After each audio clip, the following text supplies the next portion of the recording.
You ever have those moments where you just feel adrift? In a world that's always shifting and changing, it is so easy to feel lost, right? Just searching for something, anything, to point you in the right direction. Well, today, we're diving into a really powerful, ancient idea for finding that exact kind of steady guidance. Your very own divine North Star. I mean, it's a feeling we all get, that sense of just floating, not quite sure what the next move is. You might even have a destination in your head, but the path to get there, it just feels like it's completely covered in fog. Think about it. Long before we had GPS on our phones, before we even had reliable maps, sailors and explorers had a guide they could absolutely count on.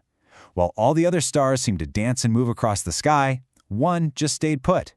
It was a steadfast, reliable point of light in a huge, dark, and unknown world, the North Star. So how does this ancient symbol for navigation translate into our crazy modern lives? Let's dig in and explore what it actually means to find your guiding North Star and how it can become this incredible metaphor for your purpose. See, this is where it gets really personal. Your North Star isn't some literal star up in the sky. Nope, it's more like an internal compass. It's that unique calling, that sense of purpose that's just for you. It's the thing that gives you direction when you feel lost and serves as that one fixed point when the world around you feels totally chaotic. Now, this brings up a really interesting idea, this dance between our plans and some kind of higher guidance. The book of Proverbs puts it perfectly. In their hearts, humans plan their course, but the Lord establishes their steps. It's this idea that, yeah, we make our plans, we have our ambitions, but there's a divine hand at work, kind of gently aligning our path toward that true North Star. To really see how this plays out, let's jump into some timeless stories. I mean, the Bible is just filled with these amazing examples of people who followed their own North Star, even when the journey ahead was anything but clear. We're going to look at two incredible figures who had totally different reactions to their calling. On one side, you've got Abraham, who just steps out in pure, unadulterated trust. And on the other, you have Moses, who is full of doubt, full of hesitation. Their stories are amazing because they show us there's no single right way to follow your purpose. Just try to imagine hearing this for a second. God's call to Abraham was huge.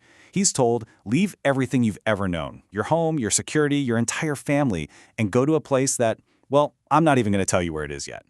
Wow, talk about a leap of faith. And this really gets to the core of it all. Abraham's guide wasn't a map, it was trust.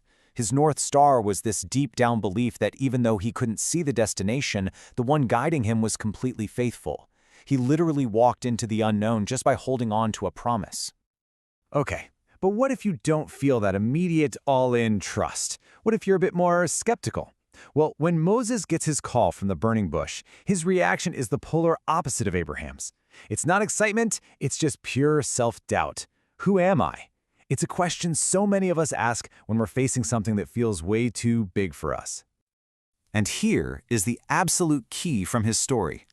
Moses' guidance didn't come from him suddenly finding some hidden confidence in himself. Not at all. It came from God's simple, powerful promise. I will be with you. You see, his North Star wasn't his own ability.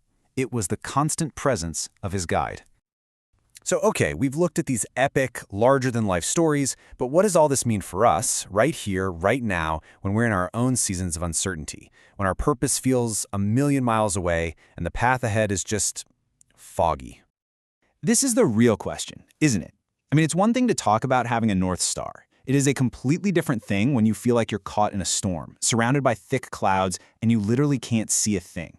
What then? Well, the story of the Israelites wandering in the desert gives us such a beautiful answer. They were out there for 40 years, a lot of the time with no clue where they were going. But here's the thing, they were never without a guide. This pillar of cloud by day and fire by night was their North Star, a constant, visible presence leading them one day, one step at a time. And this leads us to such a powerful reassurance. Even when you can't see the final destination, the guide is still there. Your purpose, your divine calling, it stays constant. The real work for us is just to keep trusting that guidance, even when our own view is totally blocked by clouds. Okay, so this is all really inspiring, but how do we actually apply it? Let's get practical.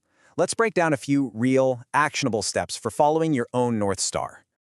So how do we start? First up, seek guidance. This just means making intentional space to listen through prayer, meditation, or just quiet reflection. It's about tuning out the world's noise so you can hear that quieter voice inside. Second, use your gifts. Seriously, pay attention to what you love to do and what you're naturally good at. Those passions and talents, they're not random. They are often giant clues pointing you toward your purpose.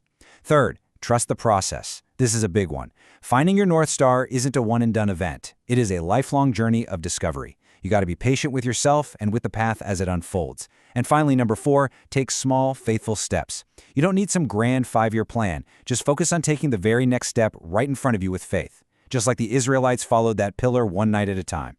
And this brings us to such a vital point. We tend to think of purpose as this one huge, dramatic, life-changing moment.